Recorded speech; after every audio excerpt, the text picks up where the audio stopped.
Gəl 3 bölünsün 2 ilə b minus 1 ədədləri düz mütənasibdir. A bərabərdir 5, b bərabərdir 3-dür. A bərabərdir 9 olanda b neçədir? Deməli, biz düz mütənasiblik düsturu y bərabərdir kx düsturundan istifadə edirik. Burada y-in yerində a üstə gəl 3 bölünsün 2, x-in yerində b minus 1 durur. Əvvəlcə gəlin k-nı tapaq. K-nı tapmaq üçün y-i x-ə bölərik. Deməli, k-nı da tapmaq üçün x-in, y-in qiymətlərini tapaq. Deməli, a-nın yerinə 5 qoysaq, 5-in üstü 3 gələndə 8, 8-i 2-yə böləndə 4. Demək, y-i aldıq 4. İndi x-i tapaq. B-nin yerinə 3 qoysaq, 3-dən 1 çıxsaq 2. 4-ü 2-yə böləndə 2. K-nın qiyməti 2-dir. İndi isə, deməli, k-nın qiyməti var.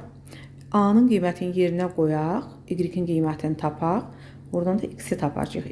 X-i də tapanda deməli, y-i k-ya bölməliyik də. Y-i gəlin tapaq. A-nın yerinə 9 qoysaq, 9-un üstü 3 gələndə 12, 12-ni 2-yə böləndə 6. 6-nı da 2-yə böləndə k-mızın qiyməti 2-dir də bayaq tapdıq. Cavab 3. X-in də yerində nə durur? B minus 1. O da bərabərdir 3-dür.